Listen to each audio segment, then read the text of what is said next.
안녕하십니까, 최남근입니다. 금일은 화웨이 탐방 보고서에 대해서 설명을 드리도록 하겠습니다. 제목에서 보시면은 그 Victory must be ours라고 되어 있는데요. 이거는 런 정페이 회장이 얘기를 한 거고요. 런 회장이 주장하는 바는 이 회사는 현재 미중 무역 분쟁의 희생양이 되고 있다라고 보고 있고요. 그래서 이런 부분을 미리미리 대비를 했기 때문에 실질적으로 여러 가지 제재가 있음에도 불구하고 화웨이는 컴포넌트나 생산 그리고 이 지금 현재 매출에 있어서 큰 영향을 받지 않는다라는 주장을 하고 있습니다.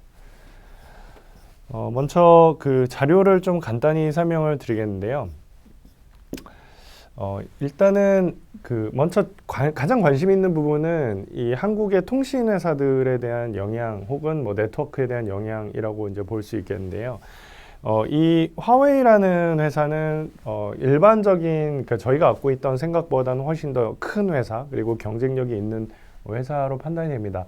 이 회사는 기본적으로 굉장히 큰 부지에 총 100만 평이 넘는 부지에 현재 약 5만 3천 명이 근무하는 두 개의 캠퍼스를 운영을 하고 있고요. 그러니까 작년도 실적을 기준으로 보면은 매출액이 120조 원 그리고 영업이익은 12조 원 정도의 실적을 기록을 하고 있습니다. 투자 규모 상당히 큽니다. 예, 작년도 기준으로 글로벌 R&D 투자 규모 기준으로 5위를 기록을 했고요. 양 기준으로는 17조 원. 근데 이 회사의 매출액이 갓 100조를 넘은 수준이라는 점을 감안해 보면 상대적으로 많은 돈을 R&D에 투자하고 있다라고 볼 수 있겠고요. 그러한 결과가 5G 표준의 필수 특허에서 1위, 그리고 5G 표준에 대한 기여도 마찬가지로 1위, 모바일 인프라에 대한 점유율 1위, 뭐 글로벌 스마트폰 점유율 3위 등의 굉장히 중요한 성과를 올리고 있습니다. 지배구조 측면에서는 상당히 특이한 점이 회장이 지분이 이렇게 높지가 않아요. 전체 지분의 1.14%만을 보유를 하고 있고 나머지는 종업원 지주회사 형태로 운영이 되고 있는데요. 대략 96,768명이 그 주주로 구성이 되어 있습니다. 이 주식을 갖고 있다 보니까 이 각각의 그 직원들이 굉장히 전투적으로 일을 하고요. 연봉도 기본적으로 1억 정도가 넘는다고 하는데 집에를 안 가고 그냥 야전 침대를 사무실에다 놔두고 그냥 밤새 일할 정도로 이 회사의 그 직원들의 열정은 상상을 초월하는 수준이라고 합니다.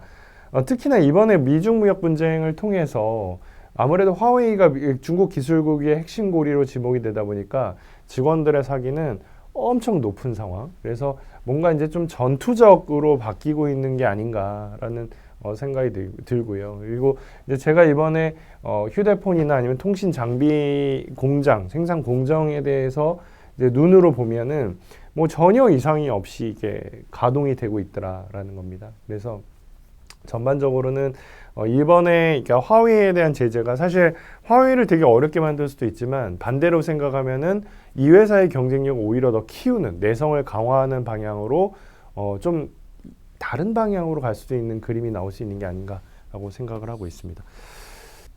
예, 여기에 보시면은 그 화웨이의 호수에 가보면은 이 블랙스완이라고 해가지고요. 이런 그 이제 요런 새가 여기에 있는데 이게 한 마리에 거의 한 10억 정도 그 된다고 합니다. 이거는 런 회장이 개인 사비를 들여가지고 이 새를 구입을 했는데 이게 어려움에 대비하자라는 의미를 지금 담고 있다고 하고요.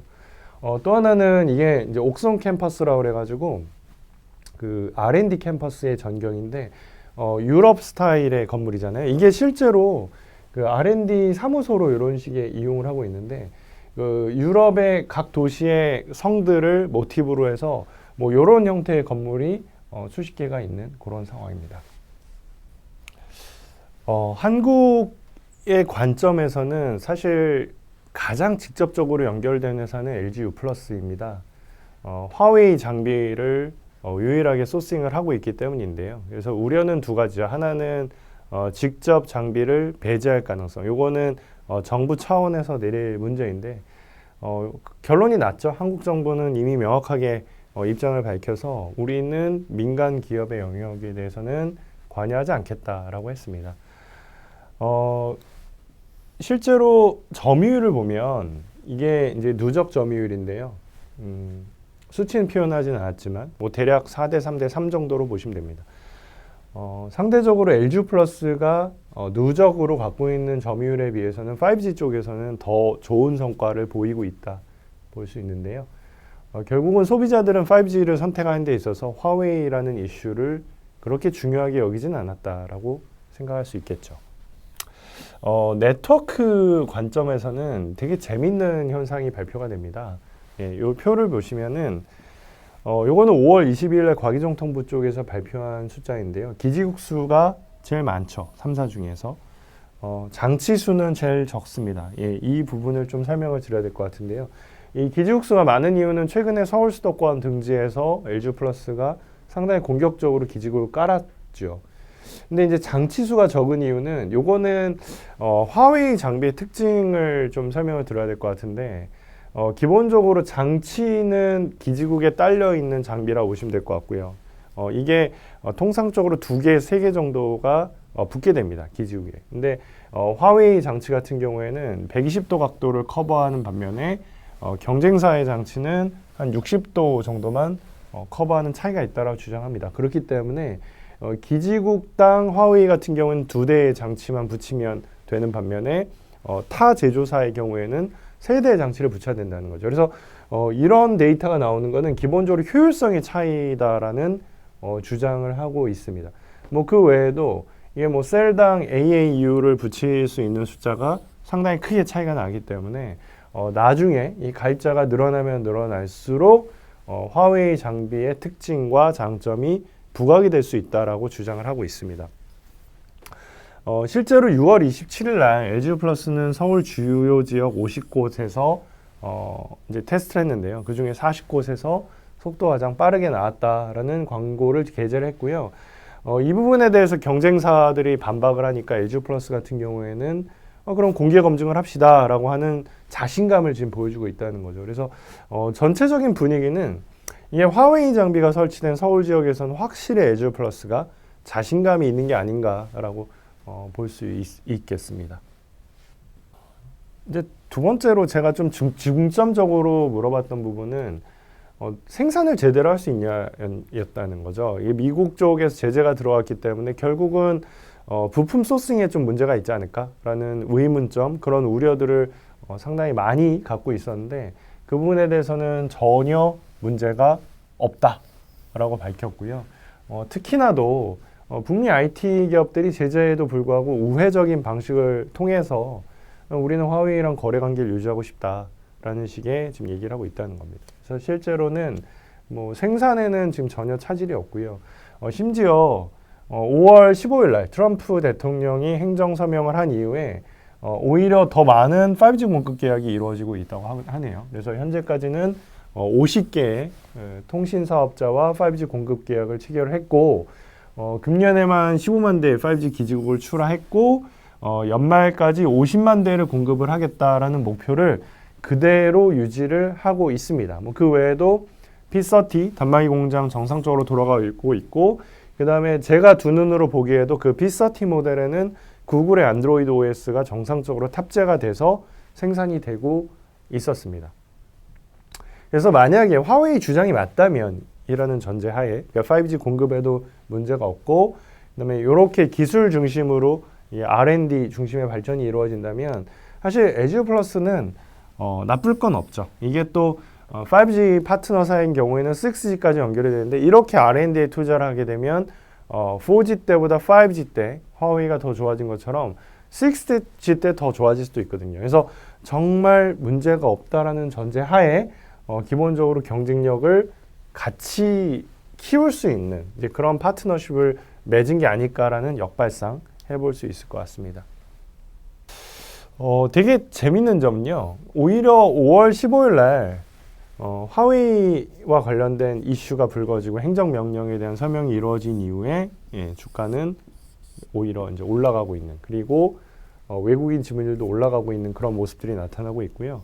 그다음에 이제 글로벌 텔레콤 회사들이 사실 화웨이가 이런 식으로 문제가 생기면 전반적으로 빠져야 될 것 같은데 근데 보면은 특징은 여기만 빠지고 있습니다. 예, 여기만 빠지고 있어요. 특히나 이 5G 파트너 사업자들의 전반적인 주가의 흐름인데 전반적으로 나쁘지 않거든요. 그래서 유독 우리나라에서 U+에 대한 우려가 더 심각하게 제기가 되고 있었구나라고 생각을 하겠습니다. 예, 그래서 뭐 전반적으로는 뭐 괜찮다라는 거고요. 그리고 요거는 이제 홍콩의 포트리스라는, 그러니까 우리나라로 치면은 뭐 이게 그 전자제품 전문점, 예, 하이마트 같은 곳인데 그냥 정문에 가보니까 이런 P30 모델이 이렇게 전시가 아예 되어 있고요. 그리고 이게 뭐 사실 문제가 있으면 유로 비싼 가격에 못 팔겠죠. 이거 거의 100만 원 넘는 금액이거든요. 그러니까 기본적으로는 영향을 이렇게 크게 받지는 않는 것처럼 보이고 있다. 네, 말씀을 드리겠습니다. 뭐 뒤에 이런 것들은 그냥 쭉 혹시나 이제 저희 홈페이지에 가보면 자료가 있으니까요. 읽어보시고 요거를 좀 말씀을 드릴게요. 제가 뒤로 넘어가가지고 네, 이런 거 보시면은 예, 실제로 왜 지금 화웨이를 미국이 엄청나게 못 잡아먹어서 난리인지 이게 표준 필수인데 그냥 넘사벽으로 높고요. 네, 그리고 여기 보셔도 기본적으로 일반 표준도 제일 많은 그런 상황입니다. 그다음에 앞서 말씀드린 것처럼 R&D 투자 규모 제일 뭐 많은 축에 속하는데요. 근데 이 비율 자체가 높기 때문에, 그리고 지금 화웨이의 매출 추세를 보시면은 이게 굉장히 빠른 속도로 지금 현재 성장을 하잖아요. 무려 이 6년에 걸쳐서 한 4배 가까운 성장을 지금 했는데, 그러니까 이게 결국은 R&D하고 지금 같이 따라가는 구조이기 때문에 이게 만약에 이렇게 커진다 하면 R&D도 같이 따라가겠죠. 왜냐하면 우리 원칙은 10% 이상을 R&D에 투자한다기 때문에, 그래서 이 회사가 이제 커진다라고 전제하면 향후 한 3, 4년 내로 글로벌 모든 기업들 중에서 R&D를 제일 많이 하는 기업으로 등극을 할 수 있다. 요거는 창업 중인 런 회장의 기본적인 철학이기도 하고요. 이분께서는 그 기술에 대한 갈증, 기술에 대한 열망이 있으시기 때문에 그냥 우리는 번 돈에 남는 거를 직원들에게 돌려주고 그리고 R&D 하겠다라는 식의 철학을 갖고 있다는 거죠. 특히나 이 화웨이가 그런 측면에서 유리한 부분은 비상장이잖아요. 비상장이기 때문에 사실 단기 실적에 연연할 필요는 없는 구조거든요. 그래서 만약에 이번에 미중 무역 분쟁에 따른 화웨이에 대한 제재가 없었다면 진짜 화웨이는 진짜 커질 수도 있었겠구나라는 생각을 해볼 수가 있겠습니다. 한 마지막으로 2가지만 말씀드릴게요. 이 화웨이에 대한 제재 일지는 좀 됐어요. 그래가지고 뭐 지금까지 좋았다 나빴다 온탕과 냉탕을 반복을 하고 있는데, 뭐 예를 들면은 지난주 일요일날 이런 식의 뭐 얘기가 나오면서 어제는 화웨이 관련주 주가가 상당히 좋기도 했었는데 또 오늘은 또 반대되는 얘기가 나왔죠. 근데 그런 부분들은 앞으로 계속 나올 거라는 거죠. 왜냐하면 미중 무역 분쟁이라는 이슈가 살아있는 이상은 화웨이는 그로부터 자유로울 수는 없다는 거죠. 그래서 미국 정부 쪽에서는 이게 뭐 사실이건 아니건 간에 화웨이는 당분간 죽어줘야 되겠어 라는 스탠스가 유지가 될 수밖에 없는 거거든요. 그래서 화웨이에 대한 제재 관련해서는 앞으로 이게 사라진다, 예, 그렇게 볼 수는 없을 겁니다. 근데 중요한 부분은 화웨이는 그런 것과 좀 별개로 해서 우리가 어떻게 생산을 하고 그 다음에 어떤 식으로 소비자에게 다가갈지에 대해서 굉장히 많은 대비를 하고 있다는 거고요. 그래서 시간이 지나면 지날수록 사실 화웨이의 경쟁력에 대해서는 상당히 좀 두려운 마음으로 지켜봐야 되는 게 아닌가, 예, 판단을 하고 있습니다. 마지막으로는 그 GT를 좀 보여드리겠는데요. GT도 화웨이랑 마찬가지로 상당히 어려움을 겪었었던 그 사업자였었는데, 예, 여기에 그 주가를 보시면은 이 어려움을 겪다가 지금 다 회복을 했거든요. 그래서 결국은 이 기업을 정부 차원에서 죽인다라는 게 상당히 어렵다. 일시적으로는 가능하더라도 이게 영속적이진 않다라는 말씀을 드리는 거고, 특히나 화웨이의 경우에는 워낙에 지금 경쟁력을 키워나간 상황이기 때문에 쉽사리 이 회사가 무너진다라고 볼 수는 없겠다. 예, 그렇게 결론 내리겠습니다. 그래서 결론적으로는 그러니까 우리가 결국 이제 밸런스를 맞춰야 되는데요. 이 주식시장에서 너무 화웨이가 어려워질 거야라는 전제 하에 이 포트폴리오 짜는 거는 맞지 않다라고 말씀드리겠고요. 뭐 예를 들면 통신업종 같은 경우 U+ 이 부분과는 좀 별개로 펀더멘탈에 좀 집중을 하자. 5G에서 성과를 내는 부분에 집중을 해야 되겠다라는 관점으로 오늘 그 자료 설명을 마무리하도록 하겠습니다. 지금까지 경청해 주셔서 감사합니다.